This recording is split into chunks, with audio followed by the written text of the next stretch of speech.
میوات سے جہیز کو کیسے ختم کیا جائے؟ جہیز ایک نام تو بہت اچھا ہے، لیکن یہ پرمپرا یا یہ رسم آج پورے ہندوستان کی ایک ناسور بنتی رسم بن چکی ہے، جس نے نہ جانے کتنے والدین کو، کتنے گھروں کو اجاڑ دیا، کتنی بیٹیاں اس جہیز کی خاطر نظر آتش ہو چکی ہیں۔ لیکن ہمارا میوات آج اسی رسم کو بڑی ہی خوبی کے ساتھ انجام دیتا ہے۔ اگر بات کریں میوات کی شادیوں کی، تو یہاں پر ایک شادی نہیں بلکہ ایک جشن کی طرح ہوتا ہے۔ منیمم 15 سے 20 لاکھ روپے ایک لڑکی کی شادی خرچ پر آتے ہیں۔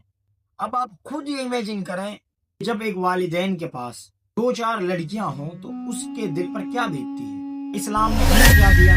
رسم اتنی خطرناک ہے کہ کئی بار تو اخباروں کو دیکھ کر ایسا لگتا ہے کہ شاید یا تو یہ رسم ختم ہو جائے یا ہم ختم ہو جائیں۔ جنہیں اس رسم کو ختم کرنا تھا وہی اس رسم میں برابر کے شریک دار ہو چکے ہیں۔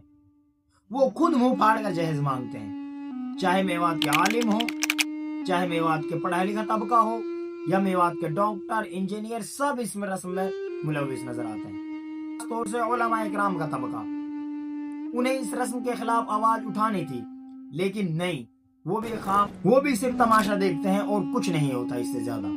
آپ ایک باپ سے پوچھیں، جب وہ اپنی ایک بیٹی کی شادی کرتا ہے تو اس کے دل پر کیا گزرتی ہے؟ وہ اپنی پوری زندگی کی کمائی اپنی ایک بیٹی کی شادی پر خرچ کر دیتا ہے۔ لیکن ہمارا یہی سماج، یہی معاشرہ اس جہیز کو نہ تو روک سکتا ہے، نہ ہی اس کے خلاف آواز اٹھا سکتا ہے۔ لڑکی والوں سے جہیز کا مطالبہ ایسے کیا جاتا ہے جیسے کٹورا لے کر یہ لوگ بھیک مانگ رہے ہوں۔ رب العالمین نے تمہیں قوام بنایا ہے، اگر تمہارے بس کی نہیں ہے کہ تم کما سکو تو تم شادی کر کیوں رہے ہو؟ جب تمہاری اوقات ہی نہیں ہے کہ تم ایک لڑکی کو کھلا سکتے ہو تو تم شادی کر کیوں رہے ہو؟ کا جواب ہے آپ لوگوں کے پاس، جو خود پہ گزرتی ہے تب پتہ چلتا ہے۔ جہیز کو منہ پھاڑ کر مانگتے ہیں نا، جب آپ سے کوئی اسی جہیز کو منہ پھاڑ کر مانگے گا تب آپ کو عقل آئے گی۔ لیکن نہیں، میوات کا غریب سے غریب طبقہ، اتنا زیادہ غریب اتنا ہی زیادہ جہیز۔ میوات میں جو باراتیں جاتی ہیں انہیں دیکھ کر ایسا لگتا ہے جیسے یہ کسی ملک کو فتح کرنے جا رہے ہوں۔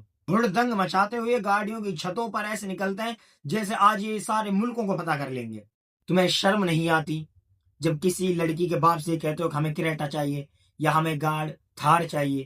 مانو اگر تمہارے اندر کچھ شرم و حیا باقی ہے تو کم از کم اس جہیز کو ختم کر دو۔ قیامت کے دن تم اللہ رب العالمین کے سامنے کس منہ سے جاؤ گے؟ کیا حرام نہیں ہے؟ دلیل دیتے ہیں کہ اللہ کے رسول صلی اللہ علیہ وسلم نے حضرت فاطمہ کو جہیز دیا تھا۔ ایسی دلیلیں لاتے ہیں جہیز کو لینے کے چکر میں کہ جنہیں سوچ پانا بھی انسان کے تصور سے باہر ہوتا ہے کہ اللہ کے رسول نے حضرت فاطمہ کو جہیز دیا تھا، تو اس حساب سے بیٹی والے کا فرض ہے کہ وہ ہمیں جہیز دے۔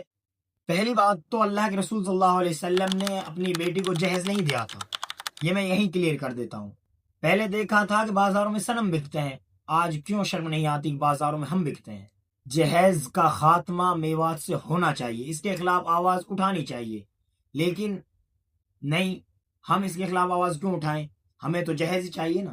اللہ کسی ایسے باپ سے جا کر پوچھو جس کے 4-5 لڑکیاں ہوں کہ اس کے دل پر کیا بیتتے ہے جب اس سے کوئی جہیز میں کار، کریٹا یا الگ الگ چیزیں اس سے ڈیمانڈ مانگتا ہے۔ اس باپ کا کلیجہ پھٹنے کو ہوتا ہے جب اس سے کوئی جہیز مانگتا ہے۔ کیا دے گا تمہیں؟ ہندوستان کے اندر ہر دن 19 لڑکیاں اسی جہیز کی وجہ سے خودکشی کرتی ہیں۔ ہم اب بھی نہیں جاگے تو آخر کب جاگیں گے؟ کب ہمیں افسوس ہوگا کہ یہ کام جو ہم کر رہے ہیں یا جو ہمارے میوات میں ہو رہا ہے یا میوات نہیں کہیں بھی ہو رہا ہے یہ غلط ہے؟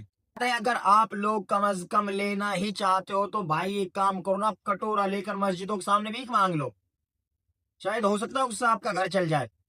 کسی کے 2 لاکھ 3 لاکھ سے آپ کا گھر نہیں چلنے والا، آپ کو کمانا ہی پڑے گا۔ جہیز میوات کے اندر سے بند نہیں کیا گیا تو آنے والی نسلیں تم سے سوال کریں گی کہ تم ہمارے اسلاف تھے، تم نے کیا اس رسم کے خلاف؟ تب کیا جواب دو گے؟